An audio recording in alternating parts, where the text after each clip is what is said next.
It was supposed to be a simple drive, nothing more than 3 hours on the highway, followed by another hour along back roads until I reached my friend's cabin. But things rarely go the way we expect. The storm started around dusk. The clouds had been gathering all afternoon, bruised purple and gray, heavy with rain, until the sky finally opened. Sheets of water slammed against my windshield and the wipers struggled to keep up. The road twisted and turned between walls of dark trees. My phone's GPS flickered, then froze before losing signal completely. That's when I saw it. At first I thought it was a trick of the rain, a shadow where no shadow should be. But then the headlights revealed it clearly. A narrow dirt path cutting through the forest, leading to a faint flickering light in the distance. I was nearly out of fuel, and the thought of being stranded in the storm terrified me more than anything. I turned onto the path. The car bounced over roots and rocks until finally the trees opened up and I saw the house. It was a large, 2-story Victorian. Its paint was peeling, the shutters hung crooked, and the porch sagged as though tired of holding itself up. Yet a single porch light glowed weakly, haloed by rain. I hesitated. Every instinct told me to stay in the car. But the tank was nearly empty and the storm showed no sign of letting up. I grabbed my bag, pulled my jacket tight, and ran for the porch. The door opened before I even knocked. An old man stood there, tall and thin, his shoulders stooped. His face was deeply lined, his skin pale as candle wax, and his eyes, dark, endless, unreadable, studied me for a long moment. Then, without a word, he stepped aside, motioning for me to enter. Inside, the air was thick and musty, carrying the scent of damp wood and something faintly sweet, like fruit left too long in the sun. The walls were crowded with photographs in ornate frames. Families posed stiffly, though their faces seemed oddly blurred, as if time itself had smudged them. "Thank you," I murmured, shivering from the rain. "I just need a place to wait out the storm." "Maybe until morning?" The old man didn't reply. He only nodded, turned, and led me up a staircase lined with a faded carpet runner. The house creaked under our steps as though it disliked being disturbed. At the end of a long hallway, he opened a door to a small room.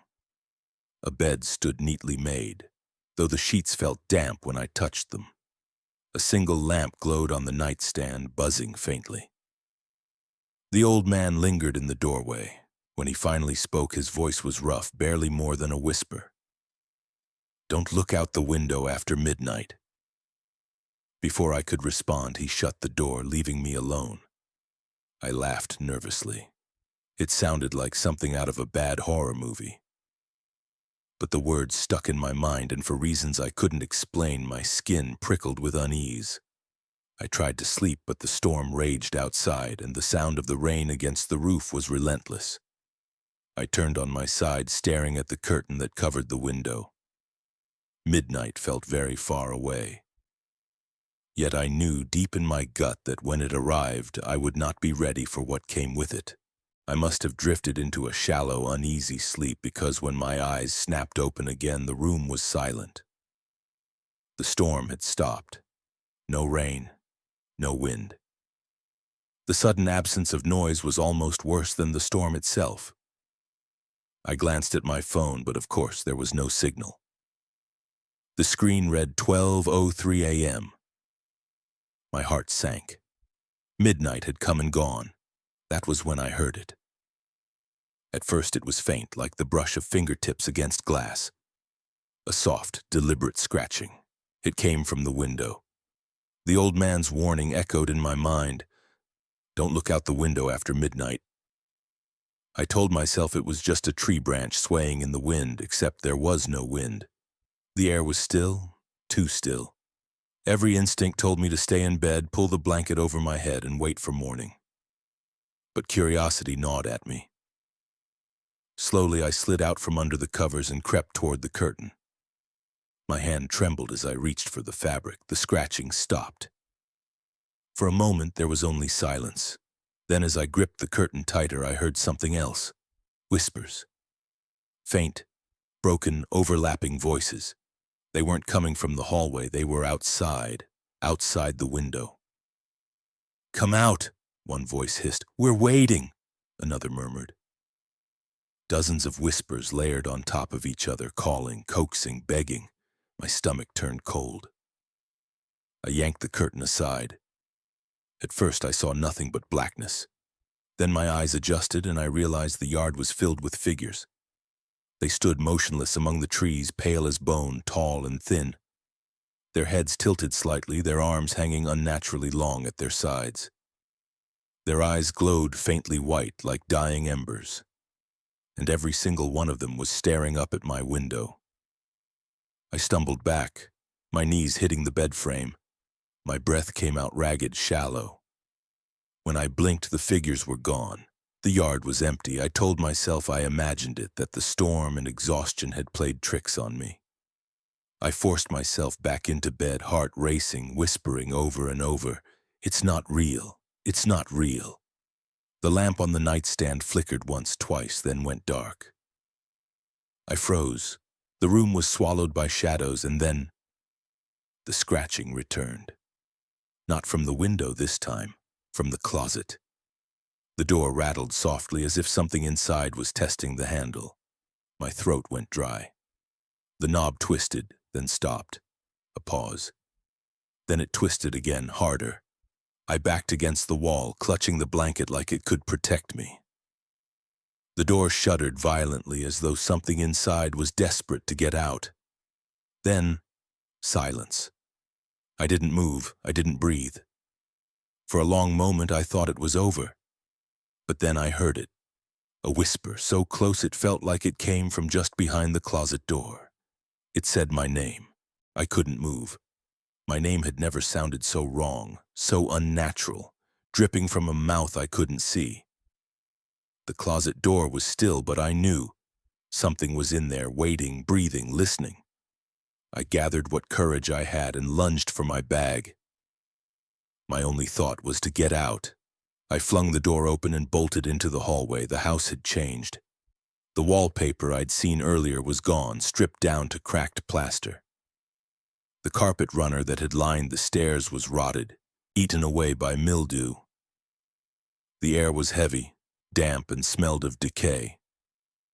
Every step echoed too loudly, as if the walls themselves were amplifying my movements. I crept down the staircase, trying to be quiet, but the old wood betrayed me with groans and creaks. Halfway down, I froze. The old man stood at the bottom of the stairs. He hadn't moved, hadn't spoken. He just stared up at me, eyes gleaming in the dim light. "You shouldn't have looked," he rasped. His voice was deeper now, wrong somehow, as if a dozen voices had spoken in unison. Before I could respond, the house itself seemed to come alive. The walls groaned. Photographs rattled and fell, glass shattering on the floor. Somewhere above, a door slammed shut on its own. The temperature dropped until my breath came out in visible puffs. I ran. I shoved past him, but when my shoulder hit his body, it felt like running through smoke, cold, heavy, and suffocating. My legs carried me into the hallway. That's when I heard it. Footsteps. Not just one set, many. They echoed from every direction, upstairs, the basement, the kitchen, the ceiling, surrounding me, closing in. I stumbled into the kitchen, slamming the door behind me. The smell hit me first. Rot, stronger than ever. On the table sat plates of food, meat that was gray and crawling with insects, bread molded green and black. And the chairs around the table, they weren't empty. 3 people sat there, a man, a woman, and a child. Their skin was pale, stretched thin across sharp bones. Their eyes glowed faintly white. Their heads turned slowly in unison to look at me. None of them spoke. They just stared. I backed away, shaking, but the door behind me creaked open on its own. Cold air rushed in. I fled back into the hallway, my heart hammering. The footsteps were louder now, surrounding me. The house seemed endless, hallways twisting, staircases doubling back on themselves. I ran until I saw it, a window at the end of a corridor wide open. Rain still glistened on the frame, though outside the storm had stopped. Without thinking, I sprinted and dove through. Glass shattered. I hit the ground hard, rolling across the wet grass. Pain shot through my arms and legs, but I scrambled to my feet. The house loomed behind me, tall and crooked, its windows dark. For a moment, nothing moved. Then in every window, pale faces appeared. Dozens of them, all watching me. I ran. Branches clawed at my arms as I tore through the woods. My lungs burned, my legs screamed, but I didn't stop until I saw the faint outline of my car. I stumbled toward it, fumbling with the keys, my hands shaking so badly I could barely unlock the door. Finally, I slid inside, slammed the door, and turned the ignition. The engine roared to life. Relief flooded me until I looked in the rearview mirror. In the back seat, something moved. At first, I thought my eyes were playing tricks on me. The back seat looked empty, but then the shape shifted, a shadow darker than the darkness itself. My breath caught in my throat. Slowly, the shadow leaned forward. A hand, pale and skeletal, pressed against the glass inside the car. Long, bony fingers dragged across the window, leaving streaks of frost in their wake. I screamed and spun around, but the seat was empty. My chest heaved as I whipped back toward the road. I had no time to think. I slammed the gas pedal, tires spitting mud as the car shot forward. The trees blurred past in streaks of black and gray. My headlights sliced through the mist, but the road seemed endless, twisting and folding back on itself. Every time I thought I had escaped the forest, more trees appeared. Minutes stretched into hours. My fuel gauge crept toward empty. Desperation gnawed at me. I couldn't stop. I couldn't slow down. Behind me in the rearview mirror, the shadow flickered in and out of sight, sometimes in the back seat, sometimes running just behind the car. Finally, the trees parted and I saw lights ahead. A small town. Civilization. Relief surged through me so powerfully I nearly sobbed. I pulled into the first diner I saw, slammed the car into park, and stumbled inside. The warmth, the smell of coffee and frying bacon, the chatter of people. It all felt unreal. I collapsed into a booth, shaking.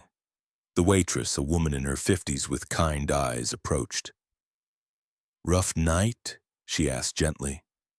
I nodded, words tumbling out. I told her about the house, the old man, the whispers, the faces in the window. I told her everything. Her smile faltered. She exchanged a glance with the cook behind the counter. Then she leaned closer and lowered her voice. "That house? You couldn't have seen it."